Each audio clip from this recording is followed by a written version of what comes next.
This is the Good Neighbor Podcast, the place where local businesses and neighbors come together. Here's your host, Jeff Gardner.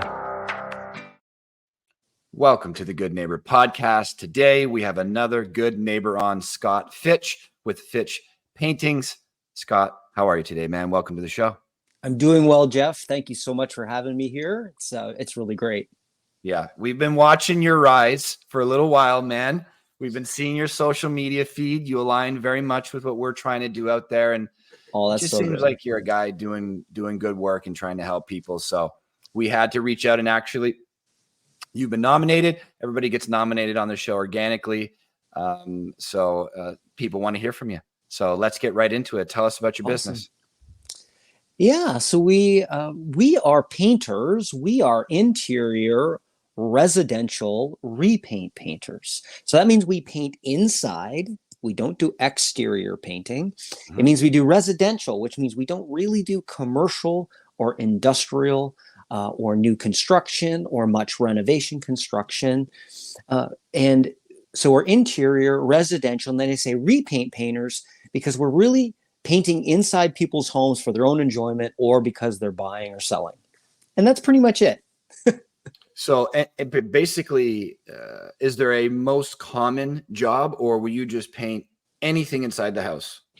The most common job would be your classic ceiling, crown, walls, doors, door frames, baseboard, window frames. That would be the sort of the classic thing in any interior space in the home that we would probably do. The average job is usually something that will breathe some life into the main areas in a person's home. So most of our jobs, the higher percentage of them, are a main floor, up the stairwell, hallway, a few bathrooms, that kind of thing. Okay. So for the audience listening, though, anything inside their house they can call you for.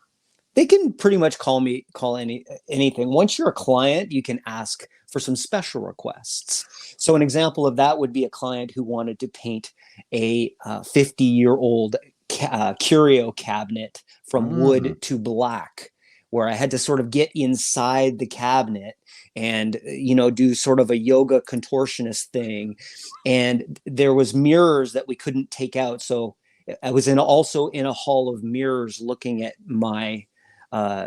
myself in weird, but so I did it. So that, yeah, for sure. So definitely staircases or anything like that. We can paint.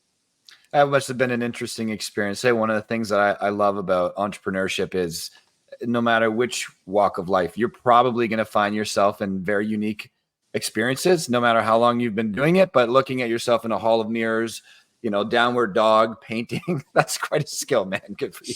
Yeah, because the brush is an extension of your arm, so Right. your arm will fit, but you've got to make the brush fit without hitting things. And so she asked me several times to do it, and I had already done 2 of the places that she had lived. And so if Liz catches this, Liz, you're the one who got me into furniture painting, my one and only time. Beautiful, man. I'm so curious. It's one of the pleasures of doing what we do here is we're interested in people, what they're doing, their impact out there. And I just love human potential, studying humans. It's kind of what I do and why I do what I do. Wow. And the journey often reveals so much to why they're doing what they're doing. So tell us a little bit about your journey. Like, why did you get into this? How have you honed painting into maybe your calling, maybe the thing that you enjoy the most? Tell us a little bit about the story behind it. Well, the story really starts when I started painting. When I was 14 years old, I went to work for a painter, a fella in my church. And my dad had a painting business when I was a kid. So my young experiences painting were awesome. And he would usually take me out of school for a week when I was 10 years old, and I would go on the road with him, or I would go painting. And he did a lot of gas stations and commercial type stuff. And so we were painting in gas station bathrooms and flagpoles and pumps and all kinds of stuff. But it was fun, it was McDonald's every day, and it was enjoyable. So When I turned 14, I got a job painting with a painter in my church. And he also made it a great experience for me. He made it so fun. It was in St. Catharines, and he would show up with, he showed up with a couple of windsurfing boards on his car one time and says, "Hey, let's go windsurfing on Lake Ontario," you know, which isn't super nice in St. Catharines. I was going to say, yeah, it's not the beach. not like Cancun. No, not at all. But, another time he took me out to a fancy restaurant when we had paint all over us just for the shock value because it was fun. And my experience with that gentleman has extended all the way into my my adult life. Mm-hmm. In fact, in 2 weeks, I'm going down to be there with him when he renews his vows with his spouse. So it's a lifelong relationship. And that's really what it became. And I could tell you 10 stories of my experiences with Ray over the years since I was 14 years old. So very early on, I got this taste. But once I started painting for a living, I had other experiences that were horrible working for people that were where I was not treated well at all. I was treated like cattle, and I was not getting paid, and I didn't know if I was going to get paid, and work was there one day and gone the next, and nobody told. It was all kinds of these crazy experiences, and so when it came time for me to start a business, one of my core values has always been in my life, that people matter the most, that people make mistakes, and everyone's potential is worth pursuing. So when I decided to start a painting business, I had this crazy idea where, what if we made the painter number one? What if we decided that they are the VIP, that they are the scarce resource, that they are the most valuable person, and customer is a close second, but what if we did that? And so that is the experiment that I'm kind of in the middle of. And that is an extension of, who I want to be as a person. Probably my biggest trait that I'm known for is just energy and encouragement. And that's what I do, and that's who I am. And so I'm trying to find a way to weave that into my business. I love it. I love it. As soon as you said that, we very much try to be leaders and followers. I think to be a great leader, you need to be a great follower. So on our team, there's certainly a lot of encouragement. I haven't used the words before, make each member of our team a VIP, but it's a high priority. And I was just thinking of that when you said that statement. What happens when you make your employee or your teammate or your partner the most valuable person, and you spend time trying to hone that relationship and encourage them? And how does their energy change to then affecting the customer, to then affecting the word of mouth, and that positive ripple effect spreads probably like wildfire, rather than, most of us, and I don't think it's wrong, focus number one on the customer, but sometimes at the detriment of our teammates. So I love that experiment, and that's how we learn things. It's like, well, we've been doing it this way for so long. What if we did it this way? It's not like we're committing to it for life, but if it works out, great. And you just keep learning and experimenting. I think that's great, Scott. It is an experiment, and it's the reason that we don't do some things that can be very lucrative. So we don't do exterior painting, which you can do very well doing exterior painting, but we don't do it because it's bad for the painter. A painter wakes up in the morning at 7 a.m. and it's raining. And in their mind, they're like, oh, I guess what? I'm not buying groceries this week. Because we all know it takes a full day's pay to do a grocery order. And, or it means I have to work 12 hours for the next 2 days in order to make up for it. So it's not a great piece of business for them, not to mention being up on a 40-foot ladder. So and from a training and a training perspective, it's also not good to be pulling painters from one kind of work to another all the time. If you keep them in residential repaint work, they always have the customer mindset. They have this mindset of looking it through the customer's eyes. If I put them in a commercial job for 2 months, where it's not like that anymore.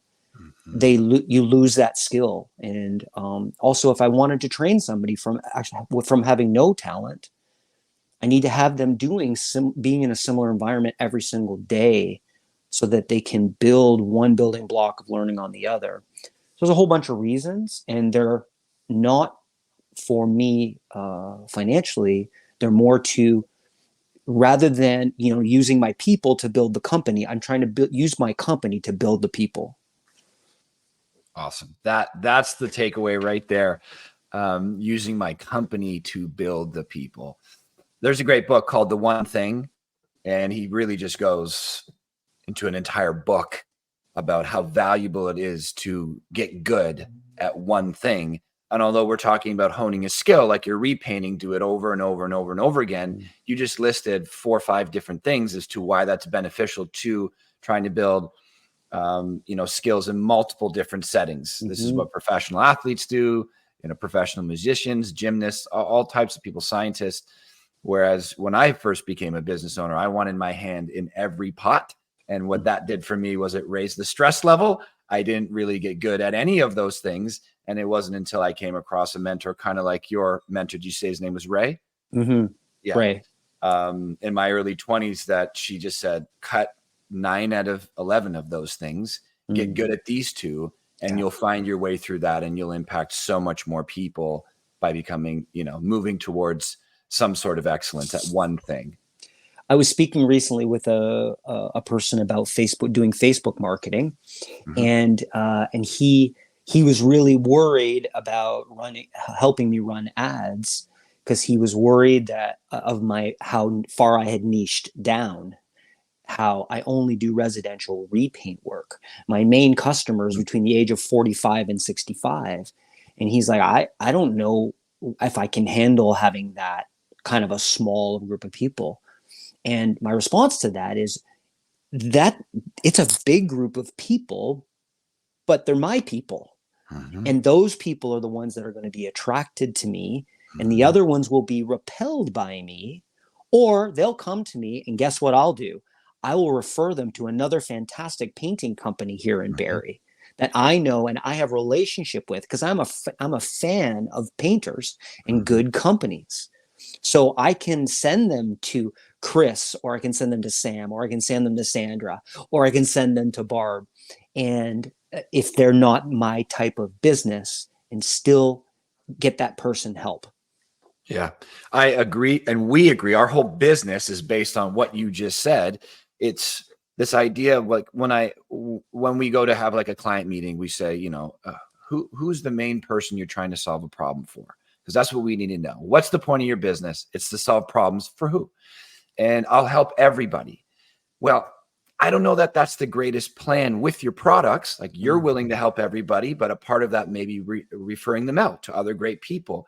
But by sticking to your niche, you're going to become, cream rises to the top. You're going to become one of the most valuable people in the area, if not already, because you do the one thing all day, every day. We call them experts in our world. We focus very much on getting those people. Our business is the same way. It's about an inch wide, mile deep, right? Yes. Really digging the roots rather than a mile wide, an inch deep, and these superficial relationships. So I agree with you fully. You should tell your social media guy the same. Well, I did. And so it was almost like me pitching him. I said, look, it's going to help us. It really is going to help us to stick to 3 or 4 postal codes, small area of town. I've done 25 houses in my own neighborhood because I work hard on being the painter that everybody knows in my neighborhood. Yeah. So that's my mission this year, is to become the painter that everybody knows. Whether or not I do everybody's paint job is not my issue. My issue is being introduced and, showing people maybe a new idea or a new way of doing business as a trade. Well, your name's already going around the podcasting world. Maybe we can help with some of that, making the unknown known. But I love what you're trying to do. I love what you're trying to do for the reasons you're trying to do it, man. That's what we're looking for here. Outside of business, Scott, I was just having the same conversation with somebody, 20 minutes before you came on. So many entrepreneurs, so privileged to talk to so many of them. I'm about to ask you, what do you do for fun? But so many of them love their business. It's my business, my family, some travel. And I get it. It seems like you are very passionate about your work. It seems like you're living your purpose through your work. But outside of work, what do you do for fun? Outside of work, I'm a fitness guy, pretty much.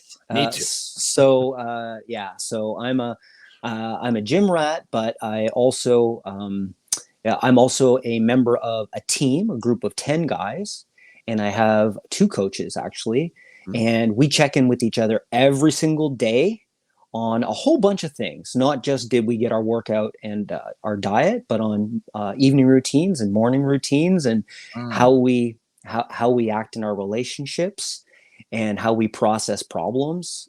We check in with each other all the time. So for me, fitness is the thing that I do for fun every day. And other than that, I got married very young. I've been married 32 years. Wow. And I have four grandchildren, and I'm only 51 years old. So so it's every moment I can spend with them, I try to.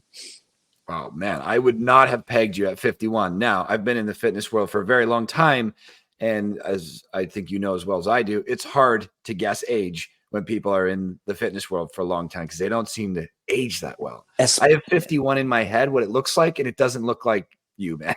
It doesn't look like you at all. Well, get used to it. If you were to come over and have a look at some of my teammates and some of the people, people in my circles, it's shocking when people say they're 50 and man, they just don't look it at all. Yeah. That's fitness. Eat, sleep, and train.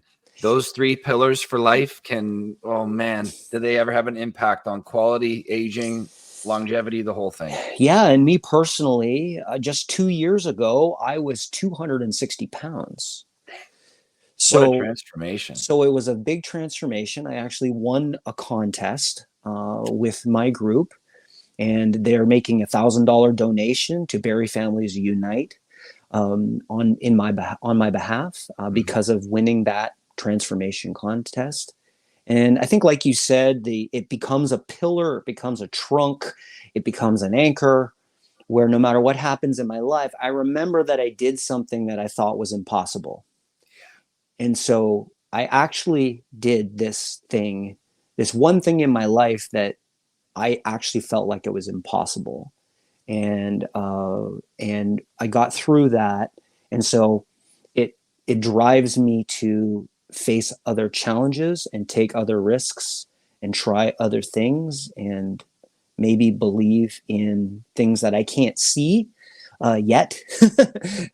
So yeah, it does. It creates this really strong anchor point.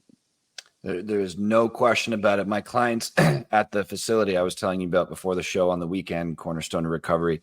So we help people through mental challenges, essentially is addiction, right? So we use the gym, we use all types of different modalities, and we use talk therapy. But a big part of it outside of the counseling is the gym.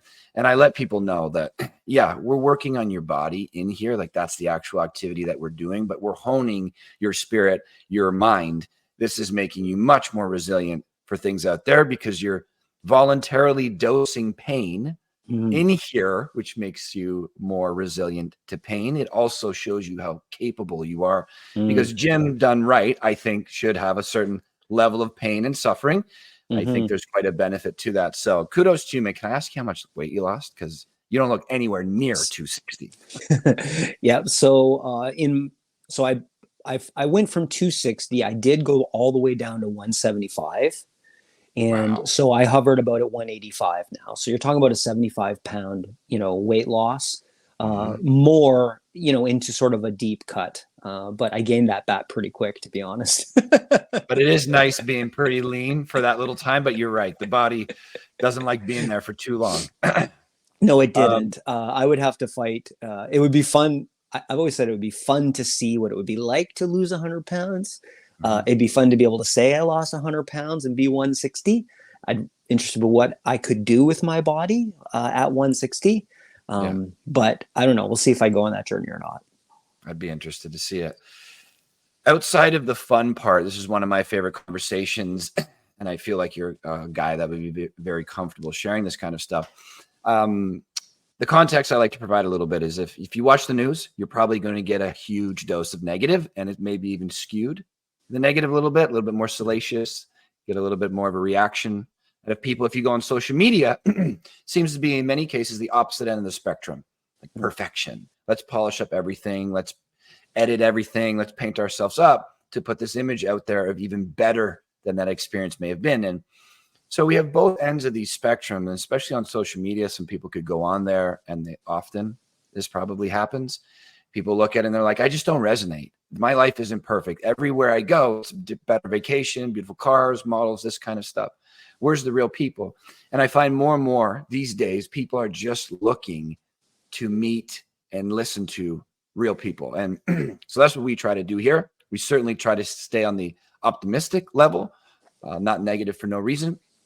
We love to talk about the hardships and trials that people go through, certainly at the clinic on the weekend and with my team on the podcast. It's a big part of our connection is sharing the challenges that we've been through, because I believe that's where a lot of the growth comes from. Just like the gym, that is a challenge. It's painful. A lot of times we don't want to go there, but literally and figuratively, we are growing through that process. I think if we stay comfortable for too long, the body doesn't respond so well to it. So I always ask our guests, is there any hardship, trials and tribulations that you can share that maybe sucked, didn't quite feel good in the moment, but have helped you become the person you are today, looking back? There are many I could choose from, and it is funny because in our lives, it's like if you look in front of you, it's like a protractor. There's 180 degrees of ways that you could go and paths that you could take and things that you could choose to do. But sort of when we look behind us, it's a straight line because you can see everything lines up and how chronologically everything went. And you realize that if I didn't go through that, then I wouldn't have had this. If I didn't go through that trouble, then I would have never been able to come out the other side. And you start to be almost weirdly glad for it. I hesitate to talk about my dad passing away about 7 years ago. But I think that was definitely, it's been one of the most formative challenges is because my mom lives with us. And so, I always joke about it because, we have, we kind of have both kinds of diapers in our house, and I have grandkids, but then I also have my mom. And it's so funny because you never kind of stop growing up. You're always growing up. You're always having to grow into another person that is handling a whole new set of challenges. And so my dad was my best friend. My dad was my mentor and my hero. And so that was the whole subtracting him from our lives and what the challenges it created with my mom and all of that stuff has been probably the thing that has maybe changed me the most, other than the sort of pain of realizing that I needed to lose weight or I was not going to live very long. I think those two things of being confronted with my own mortality and my size and the hopelessness of that and my dad, those were both situations that the fitness, my attention to fitness in my own life and my attention to me working on who I am and who I want to become and focusing on the impact I want to make in the world has helped me through both of those things. Had they not happened, had I not gone through those things, I'm not sure where I would be. I would just be in the same place, right? I would keep getting what I always had. So in a strange way, I'm thankful for what I've been through, but I wish my dad was still here. Man, whew. My father is still around, but I have a whole note from him that he gave me at 18. Didn't quite know the value of it at 18, but I started to recognize it a little bit more. He planted those seeds, and at 24, it covers my entire back. So he's always with me. Wow. He's very much my guy, and that would Wow. be a tough thing. But I really appreciate you sharing that story. And I wish I had it handy, because I just don't. But I have a paper note, a note from my dad that he gave me, and I actually have it stuck inside the front cover of my Bible, and I have it glued there. And it says something like this. It says, "Scott, you're such a great son. We've always loved you. Never forget, character is more important than circumstances." Sounds like our fathers are a lot alike, man. Great mentors. That's it. Yeah. That was a great story, man. I really appreciate you sharing that. My pleasure. There's one thing, real pivot here, because I'm like super emotional now. Thank you for that, Scott. But this is why I love this. No problem. What is one thing you wish the listeners knew about your business, Fitch Paintings in particular? I wish more people knew that with us, you're worrying about what color you're going to use and how that color is affected by the textiles in your house, or light sources, or the color of your floor, all of that stuff. You don't have to worry about any of that, because I have a color consultant that I send to you free of charge. And they will look at all of those things. And then guess what? I am the installer. So that's one thing that people need to know, is that we can solve that barrier for them, no problem. If we do a large project, or we're doing a bunch of repairs in your house, and you've got that dust, we're going to leave it in a construction level clean, and it's going to be clean when we're done. But wouldn't it be nice if you could sort of have a little bit of a better clean? So guess what? I have a partnership with Made Pro here in town, and Erica and her team will come in and do a nice clean, a professional clean when Fitch painting is done. So we're going to take care of you right from the very beginning, right to the very end.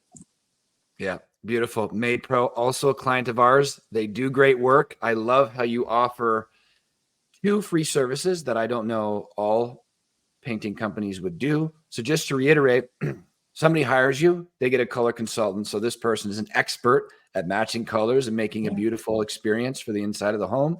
And not only do you do that, but the cleanup is done by an expert cleaner, not a painter. Yeah. I love as that. much as a person wants to. Sometimes there's rooms in the home they don't necessarily want to have cleaned. Yep. But even when we come in and we just do a clean in the main areas, it's just really nice, because it's done to Erica's specifications. I was just in a home doing a quote with her recently, and she's just noticed, things that I never noticed before. And I thought, I'm always seeing things that people never noticed before. And that's just because that's her business. And honestly, every painter should connect with a color consultant. It's a fabulous thing. The color consultant works with the client to get the colors done. But then they also have this great report that they give the customer that shows all of their colors. They have a great report that they give to me, which shows the whole colors and their codes and everything like that. They can talk about how shiny the paint is. It's a wonderful thing for a painting company to offer. I highly recommend it. If you're a painter and you're listening to this podcast, please call Stacy at Simply Design and talk to her about getting her or Caitlin to partner with you, because it's a great thing for you as a painter and a great thing for your clients. You work with Simply Design as well? Oh my God, the connections here. I just love what you do, Scott. It's great, man. So this is one of mine. Sometimes it's my favorite question. Certainly one of them, and I leave it out of the questionnaire on purpose because I don't want people to script it. Whatever comes to their mind, I like to provide a little context for it. So I believe that being an entrepreneur or a son or a husband, grandfather, boyfriend, whatever, hockey player, they're all categories or facets of life. But that I look at as the game that we're playing. That's the arena that I'm in. I'm just these different characters within the arena of life. So I've been very lucky. I've alluded to it a couple of times, to have great mentors at a young age. And especially one of them, she told me that you have no idea how long you're going to be here. So to think about the impact you've already created, you've already left your impact as of today. What's the day going to be like? And then what impact within your control do you want to leave for the future? Not so much legacy, that can be a part of it, but when you're done, when your time's up, if you could view your impact on the world from a bird's eye view, what would you want it to be like? And that is something that I think about daily. I have my reminders on my arm, who I want to be all the time. So they're right there in front of my face. And I'm very curious to kind of pick the brains of others to see, like, what are we all doing this for? So Scott, I like to ask you, what impact do you want to have on the world? I would like the world to be convinced that I gave more than I took. And that's it. I would want to be, I want people to feel the joy of unselfishness, to feel the joy of making somebody else successful, and to know that I was the one that maybe I was the one that represented that idea, encouragement at all costs, positivity and support at all costs. For me, if there was a superhero name for that, that's what I would want to be. Beautiful moniker on a headstone. Encouragement of all costs, gave more than I took. Yeah. I love it, man. You have a great story. I love what you're doing out there. You align with exactly what we're trying to do. You're trying to elevate the community, do really quality work, help people, more selfless than selfish. And but one of the things you just said a minute ago was to experience the joy of helping somebody become successful. I was just talking about this in our last conversation. Whatever made us, whatever you believe in, it seems like we were designed to feel great by giving. So whoever's not giving out there because they think they need to take to get more, it seems to be a paradox in life, but we get from giving. It's this unbelievable satisfaction. I call it fulfillment or contentment. It doesn't feel quite like anything else. A wonderful story. Scott, how do the listeners find out about you? The best way is to find me on Facebook. I'm a little old-fashioned that way, so I don't really have a website.